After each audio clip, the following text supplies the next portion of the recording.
Hey guys, it's me, Angela.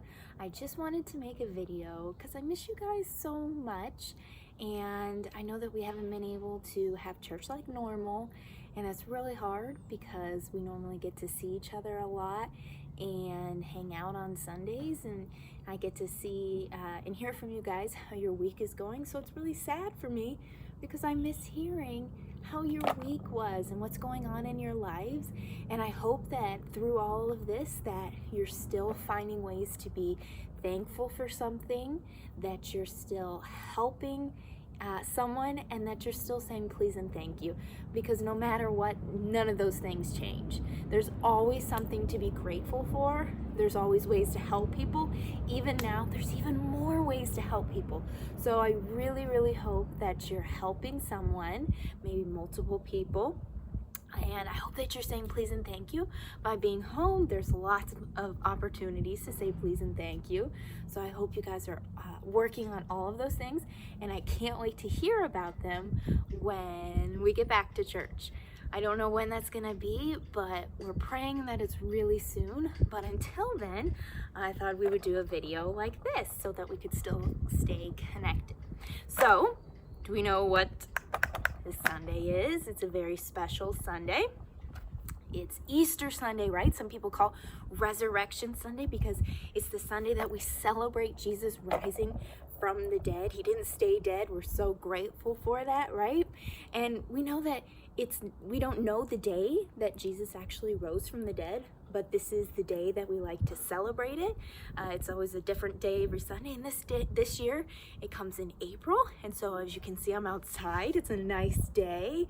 Spring is here. The leaves are trying to come in. Flowers are coming out. So it's really pretty. So we can be really grateful for that. That's something we can be grateful for, that spring is coming. That through all of this, we can maybe go outside a little bit, get some fresh air, right? That's something we can be thankful for. But anyway, so I thought, what could we do to celebrate Easter? Now, when we come back to church, we're still definitely going to do something. I don't know what yet, but I still want to do something really special to celebrate, and to just celebrate that we're back together. So until then, I have what's called resurrection eggs, okay? So resurrection eggs are kind of a fun way to tell the story of the death and resurrection of Christ. So we're gonna pick out the first egg, okay? So we have the first egg, all right? So in this egg, we have the donkey, right? And so do you know what the donkey was for? Do you remember? So the donkey, if you remember, was when Jesus came riding into the city on a donkey. He had his disciples go and get a donkey. This donkey had never been ridden before, so it was a wild one, but Jesus calmed him. He tamed him. Jesus calms us. He calms our fears. He tames our hearts. He loves us so much. And so Jesus rode in on this donkey, and if we remember, that all the people put their coats in the street. They put palm branches down. They didn't want Jesus to get dirty, so they put that down for him, and he rode through the city. Now, unfortunately, remember, there was people there, the Pharisees, who didn't like Jesus. They didn't like how popular he had become. They didn't like that people listened to him, because it took away from them. And it shouldn't be about us. It should always be about God. But they didn't like that it was taken away from them. So they got angry and they conspired, and they thought, how can we get rid of this Jesus? He's got to go. He's taking the limelight from us. We've got to get rid of him, right?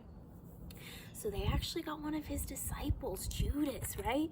And they got Judas to come, and Judas said, all right, I'll tell you what, I'll hand Jesus over to you, and I'll give a special signal to let you know that this is the one, right? That Jesus is who he is. And then, because it'll be dark, right? So, and that'll be your signal. I'll give you a special signal, right? So they said, all right, great. So they were really happy. So in this second egg, we find 3 coins, right? Now, these 3 coins actually represent the 30 pieces of silver that Judas was paid to betray Jesus. How sad. He betrayed Jesus for 30 pieces of silver. Now, that was a lot of money back then, but still, Jesus is priceless. Jesus tells us that each one of us is priceless. So That's sad that they would put a price on Jesus' head for 30 pieces of silver, right? So that night, or one of the next nights, we don't really know, Jesus was with his disciples, and it was nearing the end, and he went and he had dinner with them. And he took bread in it. We also find in this egg, we find that Jesus took the cup and he gave it to each of the disciples and he said, take, drink, this is my blood. It's a representation. It wasn't really his blood, but it was a representation of his blood, the sacrifice that he was going to give. They ate bread. He said, this is my body. It wasn't really his body. It was an image, right? A sacrifice showing what he was about to do. And Jesus was very sad during this time. And Jesus said, he began to tell his disciples once again what was going to happen and that someone was going to betray him. And Peter goes, who, Jesus, who? And he said, Jesus, I would never betray you. It would never be me. And Jesus said, oh, Peter, do you know that before tonight is over, you're actually going to deny me 3 times? And Peter said, no, Jesus, I would never do that. I love you so much. And while it was true that Peter did love Jesus, unfortunately, we find out that that was what happened later that night. But before that, Jesus took some of his disciples and he went to the Garden of Gethsemane to pray. It was just a pretty garden in the city, and it was just somewhere that was peaceful, and he wanted to pray. Well, he left his disciples and he said, I want you guys to watch and pray. I'm going to go over here by myself and pray. And so Jesus did, and we find in this egg, we find praying hands. So Jesus went off by himself and he prayed, and it says that he prayed so hard that his sweat was drops of blood. That's how intense he was. He was praying so intensely. And his prayer, he was afraid. God's afraid. He was afraid just like us, because remember, he was God, but he was still man. And so he felt the feelings that we feel. And when we feel fear and anxiety, we can remember that's what God felt when he was praying. He felt that fear and anxiety. He was terrified, and he prayed, God, if there's any way, please let this pass from me. But he said something really important. He said, but not my will, but yours be done. And that's so important. He said, not my will, but yours be done. We have to be willing. And Jesus was. So he prayed, and he went back to his disciples, and they had been sleeping. How could they do that to him? But they were so tired. But it's so sad that they didn't stay awake to pray with Jesus or to pray for Jesus, but they actually fell asleep. Well, we find in our next egg that Judas came and did betray Jesus, and he gave him a kiss, and that was his symbol to show that this was the one who they were supposed to capture. So they did, and they took him, and they actually beat Jesus, which in here we find a whip, right? So it wasn't just a normal whip. It actually had probably shards of metal and glass on the end, because it was supposed to be really extra painful. And Christ did that for us because he loved us so much. He endured that pain, that agony. So he was betrayed. So not only was he betrayed by one of his friends, now he had the physical pain too of that. Well, then he went in and they started to interrogate Jesus, and they started to bring false lies about Jesus and say things that weren't true. Well, outside in the courtyard or the common area, there were some people standing by a fire, and it was the middle of the night now, and they were standing there, but people were intrigued as to what was going on inside, so they didn't want to miss it. Well, someone was there, and Peter was there too, and someone was warming their hands, and they said, "Hey, don't I know you? You're Peter, right? You're one of Jesus' disciples. Guys, this Peter, Jesus' disciple." And Peter goes, whoa. Who? What? Jesus? I don't know Jesus. Wait a second. Jesus had said that Peter was going to deny him, and Peter said, "I'll never deny you, Lord," right? Oh no, Peter just denied him for the first time. Peter had a decision, and unfortunately, Peter made the decision to deny Jesus. Well, again, it happened. Someone said, "Aren't you Peter? Weren't you with Jesus? Weren't you one of his disciples, his followers?" He said, "No, I don't know who Jesus is." It was the second time. And then later on, it happened for the third time. He denied Jesus. And it says that as soon as he denied Jesus for the third time, can we find in this egg? A rooster. It says that the rooster crowed, And as soon as that happened, Peter, his heart sunk. He knew exactly what he had done. Jesus was right. I betrayed him 3 times. And it says, you know what? It says that Peter went away from there and he wept bitterly. Do you know what wept bitterly means? Wept bitterly literally means it's more than just crying.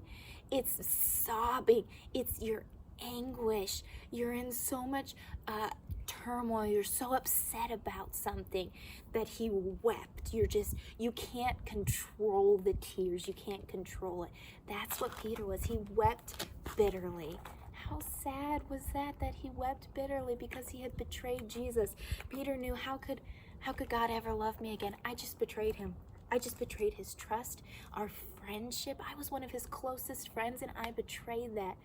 I've ruined it. There's no way that God could ever love me again. All those emotions were going through him. Well, we come to the next egg, and the next egg has the crown of thorns in it. Now, do you remember what the crown of thorns were in this part of the story? Remember that they decided that Jesus was guilty. Even though Jesus really wasn't guilty, they made up false accusations and they said, "You're guilty." They wanted to hang him on the cross for nothing that he had done. He had done nothing wrong. But remember, he went to Pilate, and Pilate said, "I don't find anything wrong with him. I don't know what he's done wrong." And they said, "We want him to be gotten rid of. We don't want him anymore. Get rid of him." He said, "I can't find anything wrong with him. He's done nothing wrong." And so Pilate said, "All right, I have an idea." He said, "Go get me Barabbas. He's like the worst murderer in jail. Go get him and bring him here.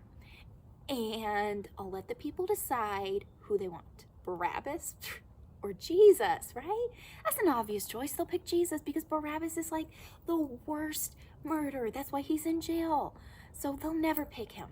All right, this is how I'm going to get out of this. Great. So that's what they did. They brought Barabbas, and Pilate thought, I've solved my problems. This is great. Well, instead, he started listening to the people go, you want Barabbas? Are you kidding me? You want Barabbas, who's a murderer? But what about Jesus? He's done nothing. And they said, "We want Barabbas. Give us Barabbas." And he said, "But what do I do with Jesus? He's done nothing. I don't find anything wrong with him." And they said, "Crucify him." Crucifying meant to hang him on a cross, like a little, it looks like wood, 2 pieces of wood that looked like a cross, to hang him up there and for him to die that way. And Pilate said, "I don't see anything wrong. He's done nothing wrong." So "We want you to crucify him." And Pilate, he had no choice now. He said, "All right, whatever, if this is what you want." He said, "But I'm washing my hands clean. I don't want any part of this. This is on you guys. This what you've decided for Jesus." So they said, "Fine, we'll take it." Now, let's just pause right here. Can you imagine being Barabbas? Think about it, okay? You're in jail for being like the worst murderer, right? You're a hardened criminal, and you don't think you're ever going to see the light of day again, okay? And you're serving your sentence, and all of a sudden, someone comes in and says, "Barabbas, come out. We need you for just a few minutes. You're going to be coming back, but come on." Right? And then you see Jesus, and you see his eyes, and you go, "Who is this man? This Jesus?" And all of a sudden, he's free. This Jesus took his place, and he's free, and Jesus is now going to take his place. Now, the Bible doesn't actually tell us what happened to Barabbas, but I would like to make my own ending to it, okay? If I could make my own ending to it, here's what it would be. Barabbas meets Jesus, and he sees Jesus takes his place, and he changes his life, right? He becomes a good guy, and he starts telling others about Jesus. He starts helping others. He totally makes a change in his life. He becomes on fire for God, starts telling others, "This is what Jesus did for me. He took my place." Because Jesus did. He took his place. Now, I don't know if that's what happened, but I would truly love to believe. And someday when I get to heaven, that's the question I want to know. I want to go searching heaven and go, what happened to Barabbas? Because my true hope is that he would be there, that Jesus changed him, because Jesus changes our lives, right? Anyway, back to the story, okay? So they take Jesus and they place in his head a crown of thorns, okay? It was a mockery, because with king, you put a crown on him, right? Well, it was a mockery to Jesus, so they got thorns. Now, they just weren't little itty-bitty thorns, right? Have you felt an itty-bitty little thorn, though? Those things hurt, okay? But these were probably really big thorns, and they didn't just gently sit on Jesus' head. They smashed it into his head, and his head began to bleed because of this, right? So now he had the injuries on his back, right? He had the injuries of his friends betraying him, and he had the injury now of this being placed on his head. So he was in physical pain, he was in emotional pain, he was in so much pain. And at any moment he could have said, this is too much, I'm done, I don't want to do this anymore. But he didn't, because he knew that he needed to do this for us, right? So we find in our next egg, we find the cross, right? It's 3 nails shaped as a cross, okay? So Jesus, they took him up and they hung him on that cross using nails. They pierced it in his hands and his feet, right, to hang him up there. And it was not pretty. It was not at all nice. It was painful. It was cruel. So much pain that Jesus was in. And you know what? They stood there and they mocked him. They made fun of him. They said, Jesus, if you're really who you say you are, get your own self down from the cross. And, oh, maybe call some angels down to help you. They began to mock him. Has anybody ever mocked you and made fun of you? Do you know how much that hurts? Well, it hurt Jesus because he felt pain like we do. So he hung on that cross and endured all that pain and suffering because he loved us so, so much. Well, it says that afterwards that Jesus died up on there. Well, they wanted to make sure that Jesus was really dead. So it says that they pierced his side.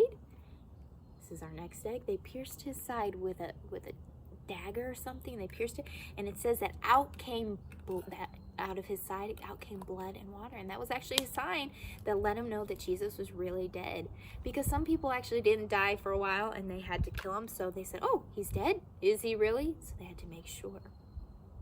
Well, afterwards they took him down, and there was a man named Joseph, not Joseph his father, a different Joseph, who said, please, can I take his body?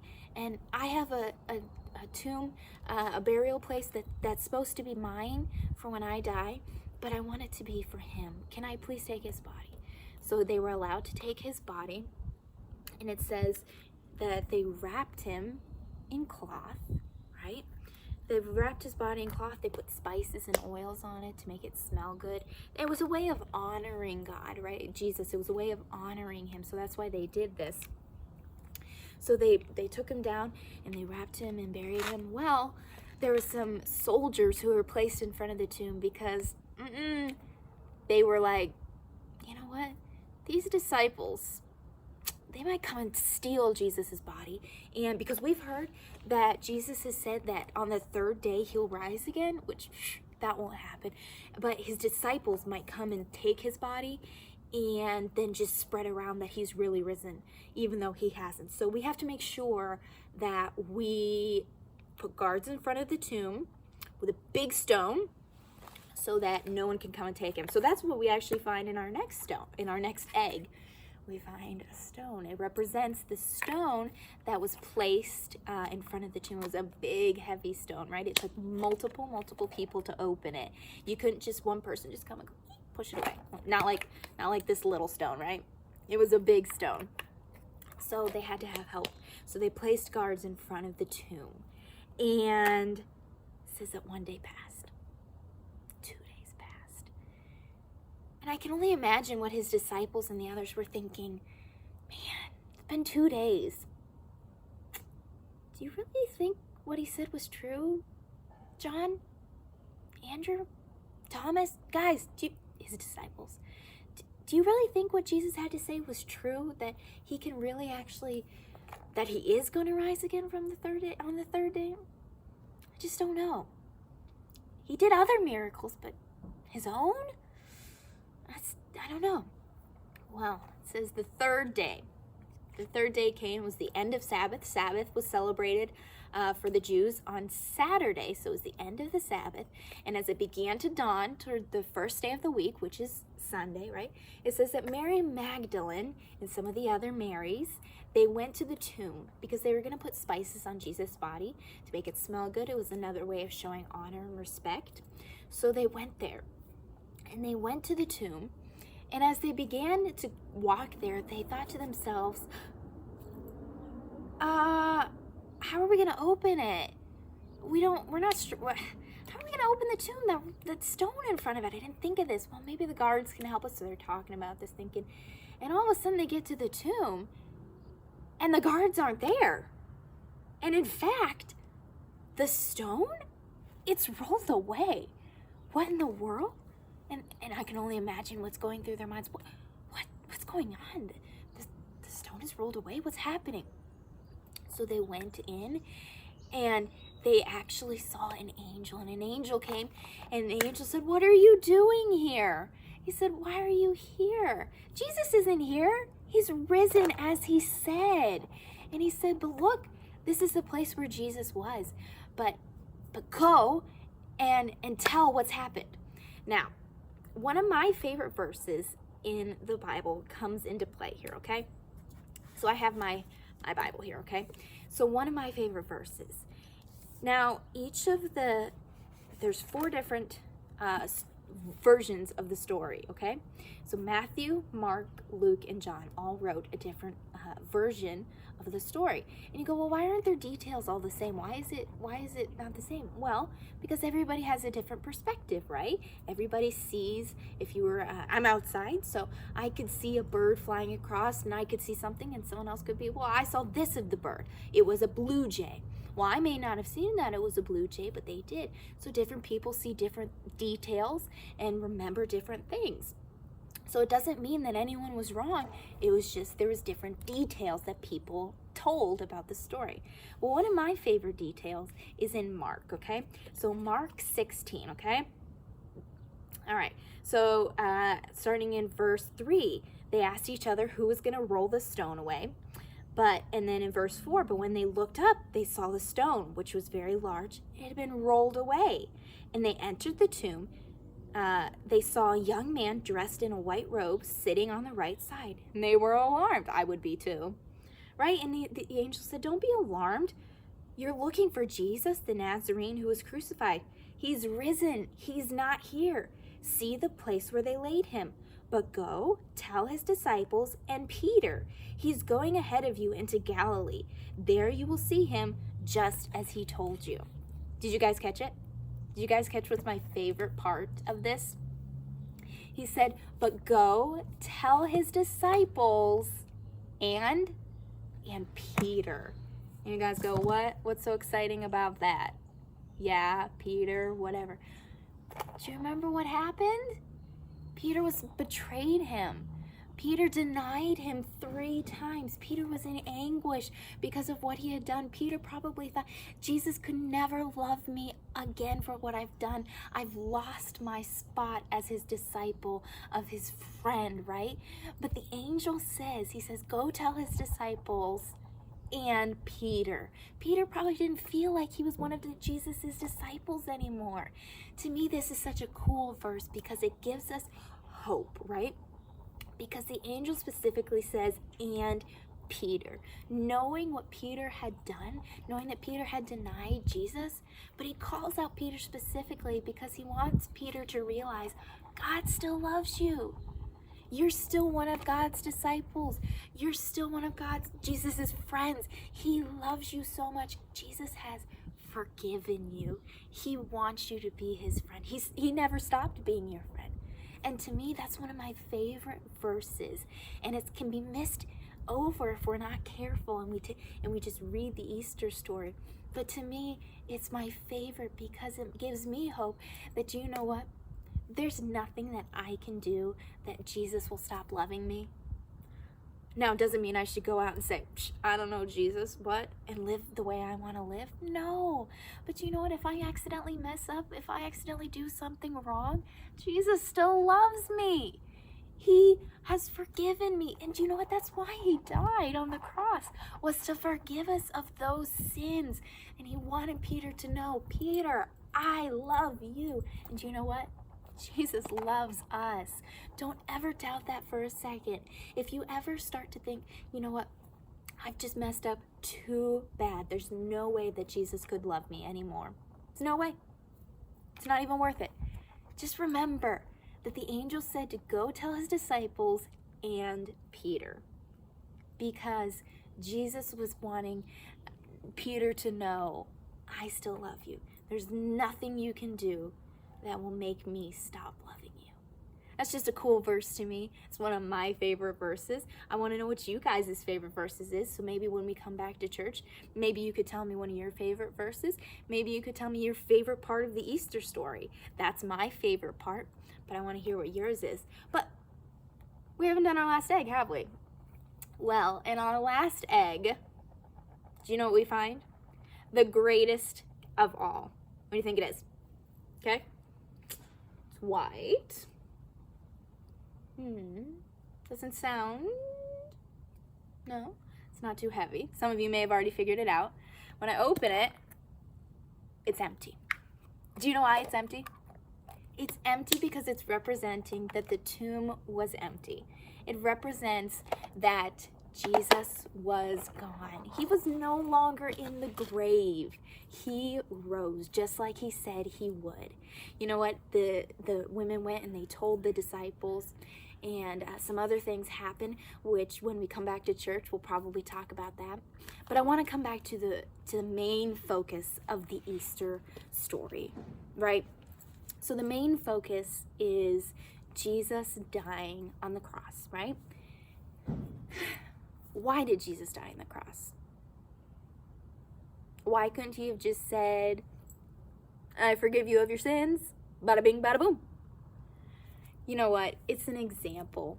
It's God showing us his true love. It was the ultimate sacrifice for us. He did it because he loved us, and that was the way to do it. That was the way to show his love for us. He came to earth as a man. He was still God, but he became man, which means he felt the things that we feel, the emotions, the highs, the lows, everything.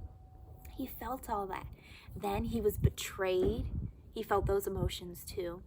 And then he was placed on a cross. He was mocked. He was beaten. And he died there for us. But the greatest part is he didn't stay there. 3 days later, as we just heard, he rose. And you know what? He's coming back again for us, which is the great part of the story too. He's going to come back for those who believe that he is who he says he is. Have you guys ever heard of salvation? It's kind of a Christian-y word, right? What does it mean to be a Christian? Well, when you decide to become a Christian, it means that you're saying, God, I know that I do bad things, which is called sin. Sin is when you lie, you steal, you disobey, you take things, that's stealing, when you do things that are just wrong that you know. Some you may have a harder time knowing, but you still know that that wasn't right, was it? When you do all those things, those are called sin. And you know what? Because of those sins, we can't get into heaven on our own. You know what? Everybody sins. I sin. Everybody sins. No, there's no one who doesn't sin. And the only way to get to heaven, which is where God is by asking for forgiveness for those sins.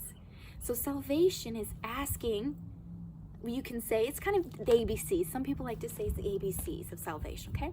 You admit you're a sinner, right? We just talked about what sin was. You believe in Jesus. You believe that Jesus died, he rose again, that he's coming for you. You believe that God is who he says he is, right? And then C is you confess. So you say all this to God. You go, Jesus, I know that I'm a sinner. I believe that you are who you say you are, and I want to live for you. You know what? Some people think, all right, I just prayed a little prayer and now I've got my insurance. That means I'm going to heaven. That's all I have to do. That's not what salvation is. Salvation is a change, right? Have you guys ever seen a butterfly? A butterfly starts out as a caterpillar, but then it changes and becomes something beautiful, becomes a butterfly. It's no longer a caterpillar, it's now a butterfly, right? That's what salvation, we're no longer who we were, but we become something else. We become like Christ. We say, I no longer want to do my own thing, want to do what I want to do. I want to do what you want me to do. Right? So it's a choice that each one of us has to make. And you know what? Salvation is a free gift. There's no strings attached. There's nothing. Jesus says this is free. The only thing is you have to take it. Jesus can't force it down us. He can't say, you have to take this. No. He just stands there and says, I have this gift for you. Will you take it? Will you? And he stands there. It says that Jesus stands at the door of our hearts and he knocks. Now, he doesn't literally like stand and knock, right? But it's an example. It's saying Jesus, he's like knocking. It's an example. He's knocking on our door saying, hey, will you accept this gift I have for you? Will you? You know what? I hope you make that decision. It's the greatest decision you will ever make in your life. You'll never regret it. You know what? There's always going to be highs. There's always going to be lows. There's going to be things that go wrong. And you may not always understand them. I don't understand things in my life all the time. But you know what? I know that I have God. And I know that I can trust him and rely on him no matter what is going on. And to me, that's the greatest thing. Because you know what? Things like what's going on right now, they can make us afraid and fearful. And you know what? We may not know when we'll be able to come back to church. All those things can add up and I'm so overwhelmed, right? We can begin to feel that way. But you know what? When we have God, we can say, look, this is what I'm feeling. Please help me. And you know what he does? And he also gives us the Bible, right? The Bible that we can read and that we can learn from him. Do you know this verse on the front? It says, trust in the Lord with all your heart and lean not on your own understandings. In all your ways acknowledge him and he will direct your path. He'll make them straight. Sorry, I didn't read it right. Isn't that great? We can trust in God. He'll take care of us. And that's so wonderful. So I hope you guys think about the Easter story and remember what God did for you and remember how much he loves you. Never, ever, ever forget that. You may think it's for somebody else. It's not for me. God didn't do it for me. God did it for everybody. Do you know that when Christ was hanging on the cross, he thought about you? He knew every sin that you're going to commit and everything that's wrong that you're going to do. But he still has forgiven you. He loved you so much that he did that. Do you know that if you were the only person on this earth, Jesus still would have died for you? That's how much he loves you. Your life is so valuable to God. Don't let anyone ever tell you that you're not valuable, because you are. You're so valuable. Do you know what Peter probably felt? That he wasn't valuable? But he was. And Jesus specifically had the angel tell him, say Peter's name too, because I want him to know that he's valuable. So we've talked a lot about a lot of stuff, right? It's a little bit long of a video, a little longer than I normally would talk in my class. But this is such an important and exciting story that how could I stop talking? There's just so much about this story. Now you can read this story in your own Bible.